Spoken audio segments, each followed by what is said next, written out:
Thank you, ma'am. It was an excellent presentation, and I think music and dance therapy has been always very contributory, reformative action for PID and PMI both. And we have been experiencing in Manobikas and during COVID period also a large number of sessions and such therapy has been used, which is very useful. So thank you, ma'am. Now I will request Mrs. MS Kiran R. Binkar, Bishop College, Nagpur. The topic is psychogenic needs of adult with disability. PPT, please.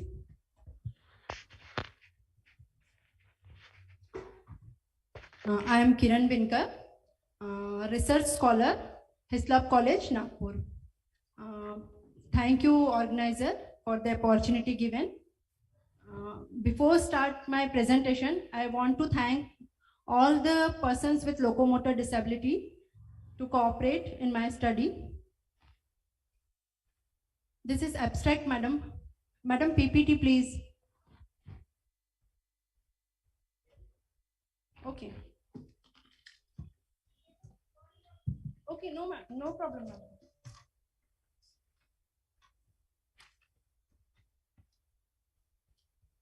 I want to start with rationale actually. Rationale behind my study is people with disability also have needs like any other human being. But most of the situation, the needs of person with disability is go unmet. Means they are not gratified, not satisfied.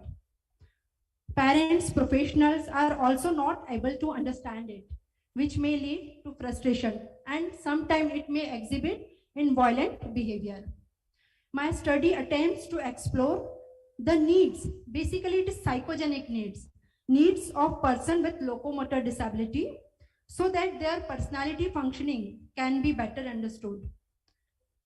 Considering their needs and appropriately intervening them, it will play a greater role in successful adaptation to the society. Purpose of my study was to find out the different types of psychogenic needs of adults with locomotor disability.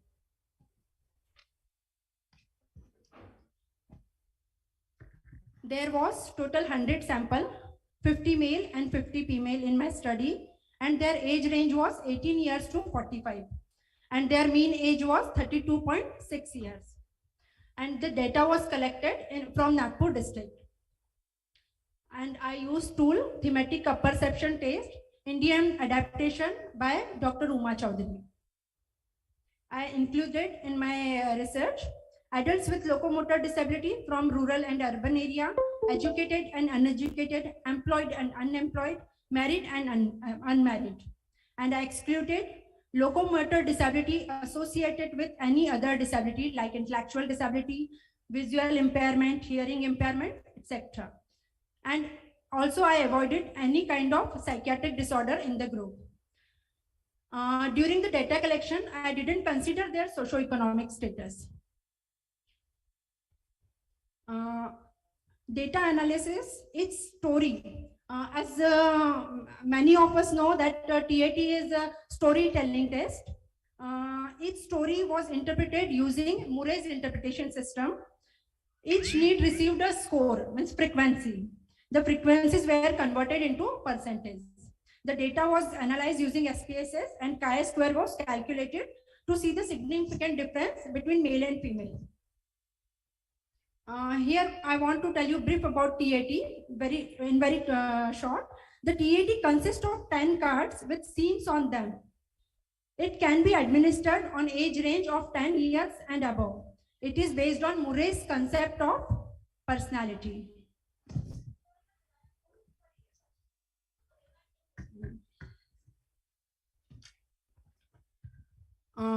In my study, I found high need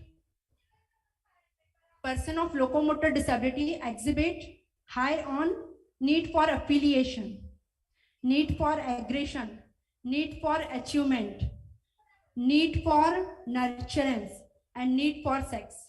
they exhibit high in all these needs. If we see significant difference between gender, uh, need for need for achievement is high among male candidate.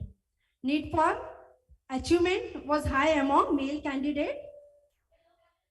Need for affiliation was high among female candidate. We can see here that need for achievement is high among male candidate and need for affiliation was high among female candidate. Here, need for same nurturance is high among male candidate. Need for sentience is high among male candidate. And need for sex high among female candidates. So this was results of my study. And I want to conclude here that findings of the study reveals that there are many psychogenic needs which are hidden in adults with locomotor disability, and this result can be implicated during the rehabilitation, vocational guidance, and counseling people with locomotor disability. Thank you so much. Thank you. Good, good presentations and acceptance carer's journey. And first of all, I thank Dr. Nimesh Desai, Dr. Alok, and Manovikas family for giving me this opportunity. And I was there in the morning. Hi, ma'am. थोड़ा सा तेज बोलना होगा. Is it now fine? Yeah. So I was there in the morning session, and the points made by all the speakers were so very valid and supportive. In fact, like self-advocacy and family support and all that. And I particularly, right now, I can say I resonate with Dr. Achal Bhagat's statement that impairment se disability nahi hoti, discrimination se disability hoti hai. And it is very true. It reminds me of Madam Simone de Beauvoir's statement that one is not born a woman, one but becomes one, unquote. So one is not born with mental illness, one is born, one becomes one. In fact, society make them feel so. And that is what I have tried to do in my entire, all 25, 30 years of journey as a media professional, raising their voices so that they reach the people who do not understand what mental illness is, what disability is. And actually, I had sent the audio clip of the person who had interviewed 15 days ago, and it's about a girl. I don't know whether it can be played or not. And so I'll just read the quote from her. She was a young girl when she discovered that her mother has mental illness, and her first statement was that it was very difficult to accept that my mother had schizophrenia. I didn't even know the word, had never heard it, and didn't even know how to pronounce it. But schizophrenia discreetly entered our lives way back in 2007, 2008. I was a kid of 7, 8 years old. It was tough to even know what was happening. I was mothering my mother, who should have mothered me at that age. So a lot of instances then she has given how she used to go and how society, how family lived in discreet. They did not tell to anybody that the woman at home is suffering from schizophrenia because society did not accept that. Even now, after a lot of, she has come out of it, but she's trying to force a father to also openly accept it. The impact of childhood trauma began to, I quote her, the impact of childhood traumas began to surface at different phases in my life. I became a people pleaser. I began to pretend that everything was fine with me and my family. I yearned for acceptance as it made me feel that my existence was recognized. My father did not confide with anyone. We were told, she and her sister, like she's talking about, we were told not to tell anybody that their mother is suffering from schizophrenia. So serious was that. But after a number of years, now that she's grown up, she is nearly 28, 29 now. She's saying acceptance is all that matters in life. And that's what I have realized after so many years. So that was one case where I felt like, yes, acceptance by her. And it was not accepted by her family, it was not accepted by her father. The entire childhood of this girl, when she was a young girl, was destroyed. Even now, she is under now she is going medication for anxiety and depression. And it has come out, this piece is really heart touching. And I don't know whether it could be played over there or not, but I had sent an excerpt of that. The second instance that I have is about another person. And again, here the person talks about her own illness and the acceptance of it. In her family, it was her and her mother. Her mother never accepted that she has anything wrong, or the family did not accept it, but she came out of it and she accepted it that she has a problem, that she needs to show to a psychiatrist. She went, she showed, she's under medication, and I quote her, "I'm not ashamed to admit that I have schizophrenia. Why should I be? It's an illness of the mind, just as we have other illnesses like TB or diabetes or any other illness." Unquote. So these were the two cases which I wanted to highlight. And in both the examples, after initial doubt, they both of them accepted. It was the acceptance that made the difference in their lives. But they were labeled and asked by the family and by the near and dear ones not to share it in the society. So in this denial, a lot of time was lost. And what happens, this is a regular thing that happens in a society. I know so many people like that they do not share it and the time is lost. But the point here is that they do not share it. That is one thing. The point here is, if somebody needs help, do people come forward to help? Like just a few days back, there was WhatsApp message. It was like she was in frantically looking for some help, and I quote her WhatsApp message. Quote, "I called police, but he doesn't understand psychiatric problem. So I explained. I requested him to pass the case to Safdarjung Hospital or Ibas. He said, Madam, अब इतनी रात को कौन आएगा?" जी please, हाँ, just I'm finishing it off. इतनी रात को कौन आएगा? जो होगा सो अब कल ही होगा. So these are the cases that families often live in denial. Ignorance leads families to suffer in silence. Stigma and discrimination are major factors. But more important than that is sensitizing. My question is, should sensitization of people working in the government sector, like police or insurance agencies, be not on the topmost priority? Because they make them feel disabled, or they make them feel challenged in life. They make their life difficult. That is what my question is. I strongly believe that sensitization of people working in the government services should be done. Thank you. Thank you, ma'am. It's excellent presentation and case studies, sharing of the case studies. I found it very innovative. And I feel that whatever you were suggesting last point, sensitization, I think everybody's,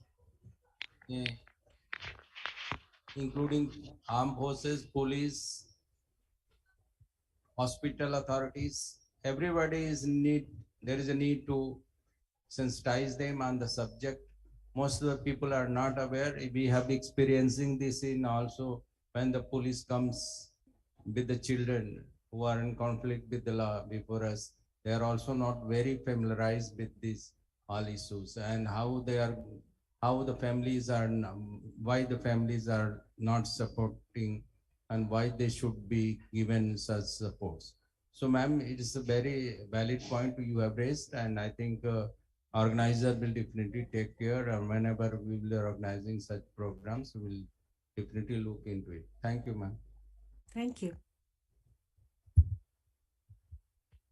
Now, Dr. Abhimanyu Singh, MD, Pediatric Dentistry. The topic is healthcare, special healthcare dentistry. Innovative topic, I think. Good afternoon, everyone. I'll be presenting my topic with the help of a PPT. I'll be sharing my screen now.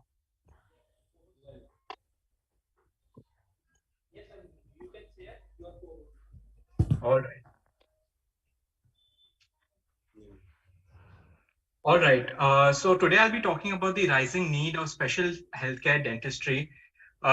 This, in recent times, has become one of the most innovative fields in dentistry, in pediatric dentistry, especially in India, because not a lot of people are talking about it. So I am going to shed some light on this topic and also, in a way, educate all the special health educators out there about the different kind of oral health conditions and how, the initial preventive part when you can, because you are the people who are in contact with the children, so you will be the best people who will be able to recognize the condition and get them in. Firstly, I'll talk about dentistry. Dentistry is a study, diagnosis, prevention, management, and treatment of diseases, disorders, and conditions of the mouth, most commonly focused on the dentition. There are three parts of a tooth, the enamel, dentine, and pulp. The enamel and dentine are more or less dead layers, and the pulp is the vital layer where there is the presence of blood vessels and nerves. Please remember this bit of information. I'll be coming back to this in my next slides.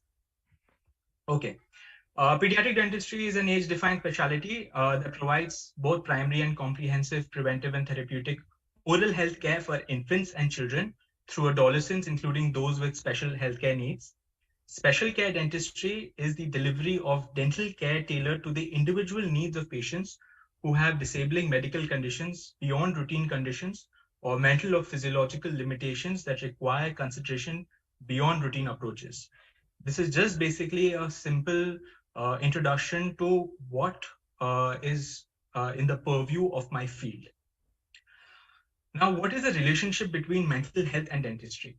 Now, according to a study that was published by WHO, there is a significant association between common mental health disorders and tooth loss. Many depressive symptoms such as anhedonia, feelings of worthlessness, and fatigue, they affect the adult's behavior and also lead to a decrease in oral hygiene maintenance. Now, this is a reciprocal relationship. If there is a decrease in oral hygiene maintenance and if there is a decrease in the dental health, there will be a decrease in the appearance, there will be a negative impact on the behavior and also a negative impact on mental health. Now, several studies have demonstrated similar results related to depression, dental behaviors, and the management of dental diseases such as periodontal disease. Now, there's a greater risk for dental decay and tooth loss, and that can lead to more frequent pain experience, social isolation, low self-esteem, and reducing quality of life, and in turn, possibly being associated with poorer mental and overall health. In short, poor dental hygiene or health is equal to poor mental health, because somewhere or the other, our dental health or the way our teeth are appearing, the way we smile, the way we present ourselves definitely has some sort of impact on our mental health. Okay, now why do we need special healthcare dentistry? The special healthcare needs children, or the special healthcare needs not only children, but the entire population in general, have the greatest unmet oral health needs. They are most likely, 4 times likely not to receive adequate dental care. And amongst the special healthcare needs children, about 77.4% can undergo preventive dental care and 20.3% can undergo other forms of dental care that can be invasive or not invasive. Now, I'll be elaborating on the points of what is preventive dental care and what is invasive dental care. Now, the need for dental health care, especially preventive dental health care, is second after prescription drug requirements, and it is before the unmet occupational therapy needs that is present in a special healthcare need child. Now, what are the reasons for the lack of dental care? There was a study that was organized by the University of Seattle, and they had concluded that the most common reason that were given was, firstly, dental treatment is always perceived to be too costly. There is a lack of insurance, especially in India, and the lack of special healthcare dentistry as general as a specialty that people talk about and people know about here in India. Now, these are some graphs about what groups normally have the maximum dental needs that are not met. Down syndrome, and now in the last 3 years, the graph has been leaning more towards the autism spectrum disorder. Down syndrome by far is the group that has the maximum unmet dental treatment needs. According to socioeconomic factors, of course, the patients who belong to middle class or a low middle class family are more hesitant to get dental treatment for their children as compared to children from a high income family. And this is because, again, dental treatment is perceived to be very costly. Now, everyone will be wondering, what all do we do under special healthcare? Now, like I mentioned about enamel, dentine, and pulp, we do something that is known as minimally invasive dentistry, also known as preventive dentistry. As you can see, the black holes in front of you are the presence of cavities. You see the first image, there is a black hole that is present on top of the enamel, that is the white layer. And since that's a dead layer, we do not need to go for anything invasive. It can be repaired with a normal filling. The second image, if you see, you can see that this has now also included the dentine, and the dentine is the yellow layer. And since the dentine is also considerably dead, apart from a little bit of sensitivity that will probably be felt by the patient, it can be repaired with the help of a normal filling. It is only when the cavity extends into the pulp, that is where the nerves and the blood vessels are present, that is when we have to go in for an invasive treatment. Now, if you remember the graph that I mentioned, 77.4% of the population can be treated by the minimally invasive technique where the cavities are present superficially. They have not approached the nerves and the blood vessels. So the patient will have, or the child will have, no pain during the treatment. And the treatment can be carried out very fast and very easily with minimal invasiveness. The second thing that we do is that we establish a dental home. A dental home is basically a sort of a home where, along with the parents, we are the caregivers for the oral health. And by 12 months of age, we start, scheduling appointments. Dr. Abhimanyu, please. Yes, sir. I'll just get that fast. So we establish a dental home where by 12 months of age, we start scheduling appointments of the children with the, according to the various dental needs that will be there. And in case if the incidence of cavities is normally high. Okay, now this is a small video that I was going to show about smart technique. I'll just show it in forms of screenshots. Basically, we use SDF, which is silver diamine fluoride, which is probably the newest technique in the market. As you can see, we're not doing anything invasive. It is basically a sort of a filling that is done for children, especially for special healthcare needs, since it can be done quickly within 20 seconds and has an efficiency rate of reducing cavities by almost 90%. And the only drawback is that there is a black staining on the tooth, but this can be masked with the help of a filling that we do, that is a glass ionomer cement filling. And as you can see that on the tooth, you will not see the prominence of the black staining reduced. The other forms of treatment that we do are general anesthesia and IV sedation cases. These are videos of my cases where we have treated various special healthcare needs children under general anesthesia as well as intravenous anesthesia by the chest side.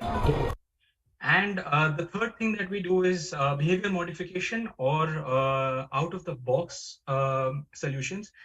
This child was actually, he was not very comfortable with the dental chair. He was not very comfortable with the dental chair, and for that reason, please. yes, sir. So just give me 2 minutes. I'm just getting to the most important part. I'm so sorry. So just give me 2 minutes. I'm just getting to the most important part of my presentation. The behavior modification is basically where the children, where they're not comfortable in a dental setup. They have to be, the dental checkup has to be done, using different activities. Like here, I have put the child through painting, and then a dental checkup was carried out while he was indulging in the activity. These are full mark rehabilitation cases where we have like a lot of teeth that are involved, and we have to repair all of them at once. Okay, now the main basis of my presentation is that what is lacking in special healthcare dentistry? Why is it not so aware in India? Firstly, there is a big lack of awareness among parents and teachers, as it was mentioned when I was coming up to give my presentation, that this is a novel topic because a lot of people are not talking about special healthcare dentistry.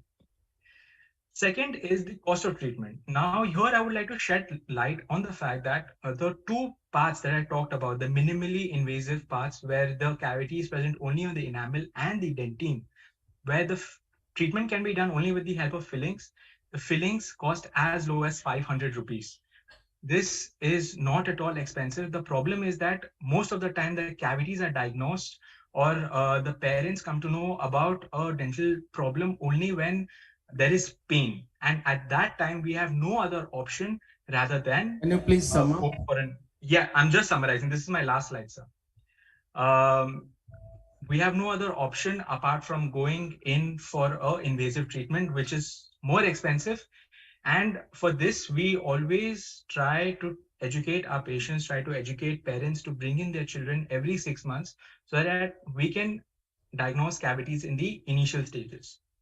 Lack of referrals, a lot of medical professionals, a lot of dentists who are not qualified to deal with special healthcare needs children, they go in and they try to provide treatment by forcing the child, tying the child to a dental chair, and they try to provide treatment, because of which the child is apprehensive. Like the case that I showed you, he was apprehensive of a dental treatment because previously a dentist had treated him in an improper manner. Dental health ignorance among other medical professionals. A lot of times we see a lot of pediatricians who are not telling the parents that you have an oral health problem, please every 6 months go and get a checkup done, just like how you go to a pediatrician, just get a checkup done from a pediatric health dentist, from a special healthcare needs dentist. So there's a lack of... Thank you, doctor. It was very nice presentation. Sir, just give me 2 seconds. I'm almost done, sir. Just I'm almost done, sir. Just give me about 5 seconds and I'm done. I have my last slide. Okay. There is a lack of insurance, because of which there is, a lot of parents are apprehensive for the dental treatment because there is no dental health insurance in India. Government policy towards oral health care has always been ignorant, and that is also primarily the reason why there is a big lack of ignorance. There is a big ignorance about dental health procedures in the common population. And there's a severe lack of real world experience among dental professionals. Most of the dental health professionals who are also trained for special healthcare dentistry or pediatric dentists are mostly theoretical in nature. They have very little or they have a lack of experience with special healthcare needs children. And this is one of the most severe problems. And lack of accessibility to dental clinics. Therefore, I would like to conclude by saying that there's a rising need for special healthcare dentistry. These are my references. Thank you. And also thank you to Aryaman Singh, the inspiration behind the Aryaman Center of Excellence in Manovikas, and my brother. Thank you. Thank you, doctor. Thank you. It is a very nice presentation and innovative, and you have covered right from preventive to curative to already post follow-up. It was a good presentation and new presentations. Thank you, sir. Thank you very much. Now I will request Dr. Y.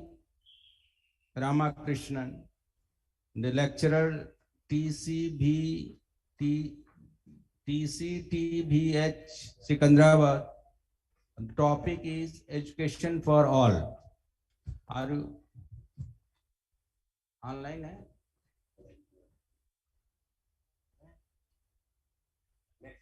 आप हैं online? Okay, नहीं है अभी.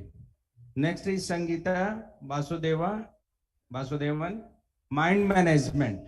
She is here. Okay. Now caring for the carers. Mrs.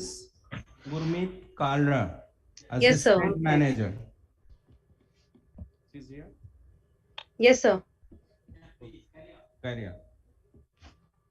Thank you so much, sir, for giving me this opportunity. I'll like to share my screen. You are co-host, you can share, but Thank keep you so much, sir. time in your mind. Sure, sir.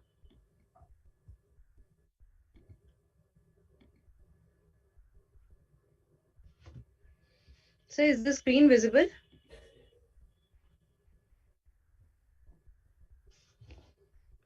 So I would like to speak about caring for caregivers. These are the carers of the childcare institutions. There was a small study which was conducted by the NCare, and I was a part of that, where we did an analysis of caregivers in the childcare institutions using data from 7 South Asian countries, including India, Pakistan, Afghanistan, Maldives, Bangladesh, Sri Lanka, and Nepal. So, just giving a brief about the caregivers in the childcare institutions. So, in India, like for 1.13 million children, institutional care remains the only care option in South Asia majorly, and there's a shortage of caregivers at the system level, which makes them a scarce resource. They are the cornerstone of every well-functioning childcare institutions, and they are accessible emotionally as well as physically and intellectually in creating meaningful relationships with the care receivers. And in these cases, they are the children of the childcare institutions. So, in general, only the job burnout endangers a depersonalized emotional withdrawal that undermines the caregiver's personal connections with the care receivers. Especially during the COVID scenario, there were quick changes on on-ground child protection mechanisms. There were economic fallouts for families and institutions, which led to the increased level of caregivers burnout. And this overwhelming burden was caused due to the pandemic, with the residential care staff taking over the entire burden of not only looking after the daily course of children, but rather facing an enormous workload by assuring children's well-being and also safeguarding them. There was lack of resources and the sole responsibility of the development and safeguarding of children, and the risk of being exposed to the virus of children as well as the caregivers, even managing their online resources. It had taken a toll on the caregivers' mental health. As other professionals were not able to get in, these caregivers had to manage much of their work along with the children's counseling, managing interpersonal conflicts, including the online classes, which further increased their burnout. So there had been studies which reported that there's higher rates of substance use, anxiety, depression, suicide, and poor life satisfaction among caregivers who are living up in childcare institutions because they are there 24 hours as compared to other general populations. So to promote child well-being, it was essential to identify how these caregivers in these childcare institution setup can sustain their work long term while also maintaining their own good mental health. So there was a particular need for studies in real world settings on what strategies these caregivers use to remain emotionally well. So we had to we determined the mental health status of these caregivers across these South Asian countries, the change and adaptation of behaviors. The entire paper is published and is available. I'll share the link soon. So there were various independent variables which were taken into consideration. So we found that even though a majority of these caregivers showed good mental health and physical health, but around 13% of them showed poor physical health and 17% had poor mental health. So female caregivers reported of cases including frustration, aggression, lack of concentration, and these male caregivers had more prevalence of fatigue and stress. So they had self-esteem issues, symptomatic depression, which was very prevalent to a great extent in many caregivers across these countries, where informal support group. a safe space for sharing concerns. This was especially prevalent during the COVID times. Training regarding good work-life balance, along with insensitivizing healthy behaviors, vital training on child psychology and mental health counseling of children, so that